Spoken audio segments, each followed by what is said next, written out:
Hi friends, எல்லோருக்கும் வணக்கம். எல்லோரும் எப்படி இருக்கீங்க? நல்லா இருக்கீங்களா? இன்றைக்கி அந்த கதையோட அடுத்த பகுதி தான் பார்க்க போகிறோம். அதுக்கு முன்னாடி நீங்கள் செய்ய வேண்டிய விஷயம் என்ன அப்படின்னு கேட்டிங்கன்னா, மறக்காமல் நம்ம இந்த சேனலை சப்ஸ்கிரைப் பண்ணிக்கோங்க. கீழே இருக்க பெல் பட்டனையும் கிளிக் பண்ணுங்கள். அப்போ தான் நான் போடுற வீடியோஸ் எல்லாமே உங்களுக்கு உடனுக்குடனே நோட்டிஃபிகேஷன் வரும். ஸோ மறக்காமல் சேனலை சப்ஸ்கிரைப் பண்ணிவிட்டு வீடியோ பாருங்கள் ஃப்ரெண்ட்ஸ். வாங்க நம்ம கதைக்குள்ளே போகலாம். நான் வந்து 3வது நாளாக சரி அம்மாகிட்ட சொன்னேன். இதே மாதிரி நான் 3 நாளாக சொல்லிக்கிட்டு இருக்கேம்மா, நீங்கள் எனக்கு ஆஃபீஸ்க்கு சாப்பாடெல்லாம் எதுவும் பண்ணி வைக்க வேண்டாமா, அப்பா நேத்தே பேசினார் பண்ணார்ல, உங்களுக்கு ஏன் தெரியலையா அப்படின்னோடனே, அவர் பேசுகிறத பேசிட்டு போகிறாரு. அதுக்காக நீ சாப்பாடு கொண்டு போகாமல் இருப்பியா சொல்லு. அவர் கோவத்தில் ஏதோ ஒன்று பேசுகிறாரு பண்ணுறாரு. அவர் ஒரு விரும்பின ஒரு விஷயத்த நம்ம வீட்டில் யாருமே செய்யலைன்னா அவர் அப்படி தான் நடந்துக்கக்கூடியவர் தான். அது அப்பையிலேருந்து நடக்கக்கூடிய விஷயந்தான் நம்ம வீட்டில். புதுசாக ஒரு விஷயம் நடந்தால் தான் ஓரளவு நம்மளுக்கு கவலையாகவும் இருக்கும், ஒரு இதாகவும் இருக்கும். புதுசாக இந்த விஷயமும் நடக்க போகிறதில்ல. அவர் ஏற்கனவே திட்டுற விஷயங்கிறது திட்டிக்கிட்டு தான் இருக்கிறாரு. திட்டாமல் இல்லை, உனக்கு எல்லா விஷயமும் தெரிஞ்ச விஷயம் தானே நம்ம வீட்டில் அப்படின்னோடனே, நான் உனக்கு புரிஞ்சுக்கிட்டேன். ஆனால் என்னால் எந்த விஷயத்தையும் இனிமேல் இது பண்ண முடியலை, செய்ய முடியலை அப்படின்னோடனே, புரிஞ்சுக்கிட்டீங்க, புரியாமல் கிடையாது, எல்லாமே புரிஞ்சுக்கிட்டீங்க, பண்ணீங்க, செஞ்சீங்கம்மா. இருந்தாலும் எனக்காக நீங்கள் எந்த இடத்துலையுமே பேசலை.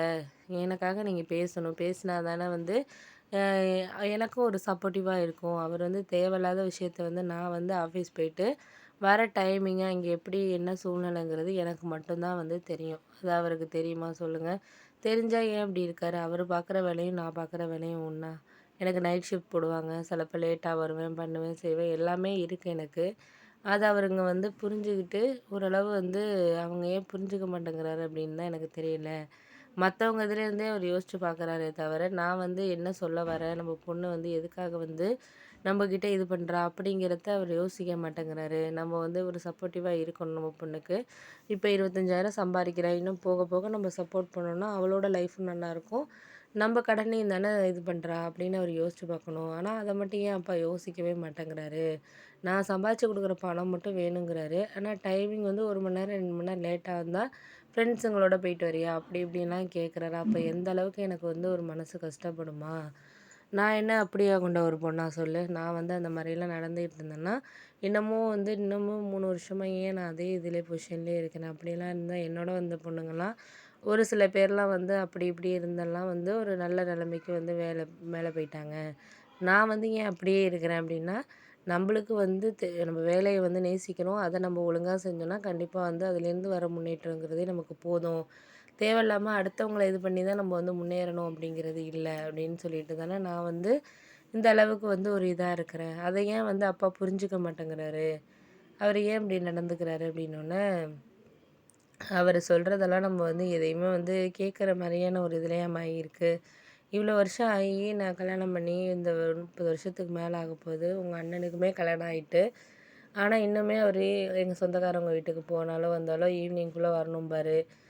இவங்கள்ட்ட பேசுனா ஏன் பேசுகிறேன் பாரு. அவரை பற்றி உனக்கு தெரியும். தெரிஞ்சுக்கிட்டே நீ இது பண்ண அதுதாம்மா வேண்டாங்கிறேன். நீ பொறுமையாக இருந்தது மாதிரி நானும் இருக்க முடியுமா?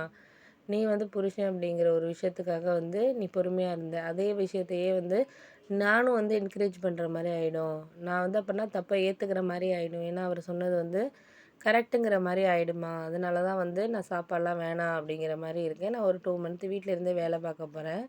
எவ்வளோ நேரம் உட்காந்து லேப்டாப்பில் வேலை பார்க்குறேன் பண்ணுறேங்கிறது அவருக்கு தெரியும்ல அப்போதைக்கு.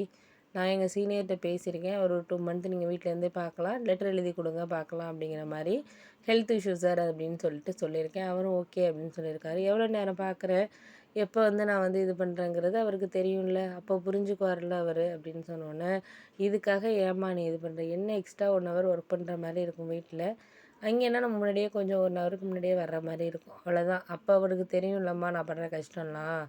அப்போ தானே அவருக்கும் நம்ம பொண்ணு எந்த அளவுக்கு இது பண்ணுறா அப்படிங்கிறது அவர் புரிஞ்சுக்குவார் அப்படின்னோடனே, சரி விடுடி, அதையே நீ யோசிக்காத, ஒன்றும் இது பண்ணாத. அவர் பேசுகிறதெல்லாம் நீ ஒரு விஷயமா எடுத்துக்கிட்டு இது பண்ணாதடி அப்படின்னு சொல்லிட்டு சொன்னாங்க.